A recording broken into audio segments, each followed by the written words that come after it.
G'day legends, I hope that you're doing well. Now today is going to be a shorter video because I've actually got to make a flight to then fly back to Australia, and I've mixed up my flight a little bit because I land at like 9 a.m. in 24 hours, but then I've got to be in an MRI machine only an hour later for a checkup on my brain tumour. So hopefully my flight makes it, because it's pretty crucial I make that appointment. It's not easy to actually reschedule, but we're going to go over the maps and maybe a little bit of news. But realistically, over the last couple of days, there hasn't really been that much news coming out. There's just been some little leaks here and there, but nothing too interesting. So we'll just talk about some other stuff. So let's look at the map. So in the center, we have Ukraine, the capital of Kyiv, the red area occupied by Russia since 22, and the purple since 2014.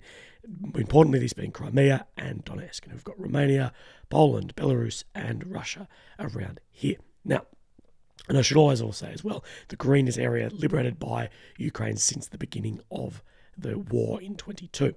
So let's come into Bakhmut. So this is the most recent updated map, updated last night for me. So we'll get another update in about 12 hours time. But for now, this is the map. So yesterday and then till today. So you have seen that Russia has pushed more up onto this railway. And it has been said that this railway is one of the real remaining strongholds in this region. So let's have a look on the ISW. And this is the railway here, and it is showing very similar. Although this is not as assessed control, it is claimed control, showing basically all the way up the railway. So more in here, but this is grey zone, and this is almost equivalent grey zone as well. So it's interesting to look at that people are saying the real stronghold is this railway. So it is interesting between yesterday and today. So we see some more ground on the south and definitely some on the east of the railway, Russia pushing west. So let's just compare this with the most recent of the Wagner Group maps.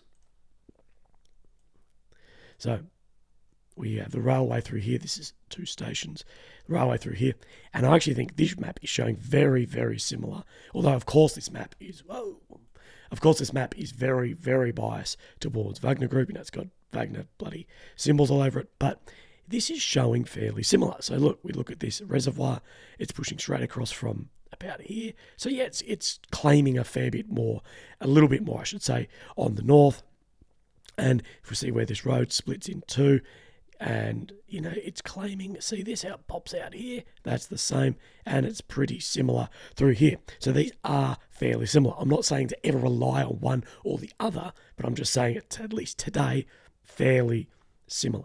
So let's just have a look at a few other things. So if you look up and down the front line on the deep state, there has been no other territorial changes, at least assessed by their map.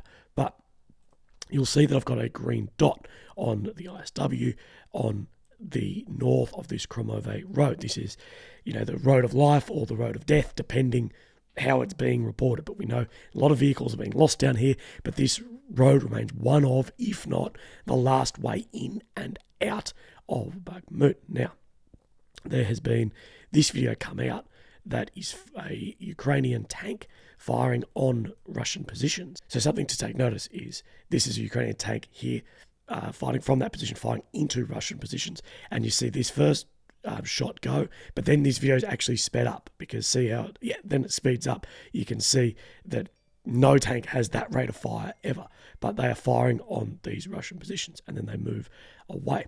And this is right in this spot. And if we have a look, you can see there has been some blue area cleared where the Ukrainians are working clearing positions. And importantly, this area is the closest that this road comes to the assessed Russian line and needs to remain open.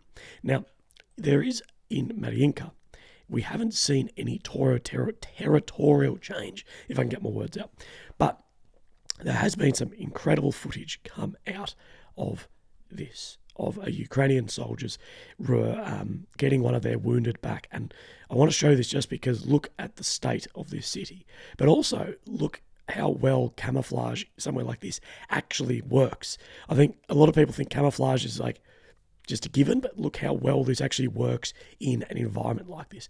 But these guys are absolutely heroically, you know, recovering back one of their wounded guys through just this absolute hellscape that was a city now in Mariinka. Russia are claiming some gains in around Mariinka. They're claiming at the tyre repair plant, but I actually can't find the tyre repair plant, and the website for it is like really fucking dodgy, so I don't really know what's going on there. Something I actually missed was in Bakhmut. This video came out over the past 24 hours of some of the trench systems on the Ukrainian side in Bakhmut, and just look at like this condition of just mud and like just slush that they're living in. This is where you get trench foot. This is World War I sort of living in these trenches. Just absolutely insanely difficult. Also, what I've got on the ISW is this pin drop here, and let's have a look at where actually is this pin drop. So it's right up in the northeast of Kiev. So what this actually is, if we can get back to it, is there is a bridge across here. Now, Russia have actually targeted this bridge and taken it down, and it's being reported, if we can play this, and it's being reported that it was taken down to try and limit any Ukrainian offensives in this region. So it was said that this was a Russian missile taking down this bridge. We don't know the exact damage to it afterwards, but that is the bridge at the moment. But there hasn't been any assessed Russian control or Ukrainian counteroffensives in this region. But I thought that was interesting. Now, and something else I wanted to have a look at as well was this is a compiled list of Oryx. Now, Oryx, who does they get photographs of destroyed vehicles and then make pretty much tables of whether they destroyed this many, and it is actually has, unlike a lot of things that just have, oh yeah, we killed this many tanks, they actually have photographs of it, they log it, whatever. But this has come out of the percentage lost of these Russian variants. And overall, we will see that it's been about a 50% loss, just over 50% loss of all Russian tanks in service. But this, definitely has more in it than just these numbers. So we look at things like the T-72, and they've lost very high percentages of these. So 41% of their T-72s in active service.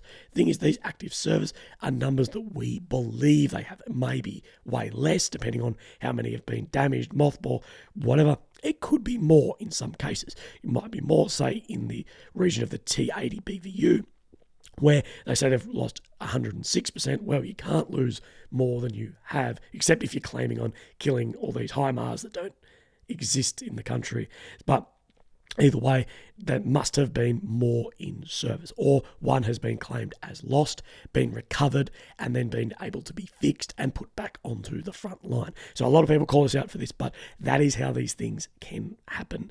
It can be all over the place. But I think something important in this list is these variants, these more new, the most recent Russian tanks, the T-90s, that they've only lost 10% or 27%.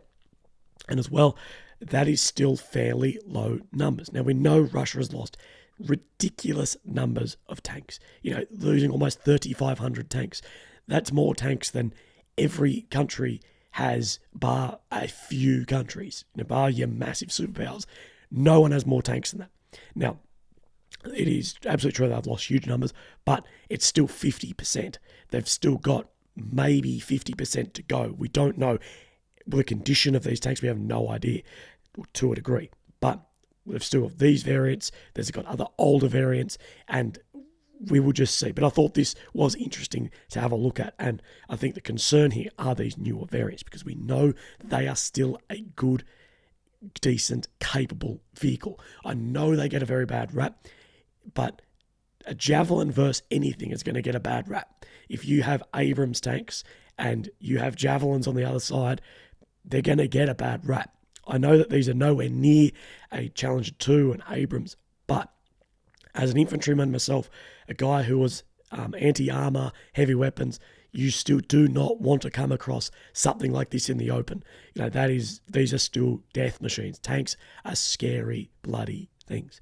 But, legends, that is going to be me for today. I need to pack. I need to pack down all this camera, all my stuff, and get out of here. So I won't see you in a couple of days. It takes me a good 24, 25 hours to actually get home, and then I'll be probably too tired after my MRI and whatever to do a video, so it's probably going to be 48 hours to see you in. So look after yourselves, have a great start to your week, happy Easter, and I'll see you in a couple of days. So thank you very much. Okay, bye-bye.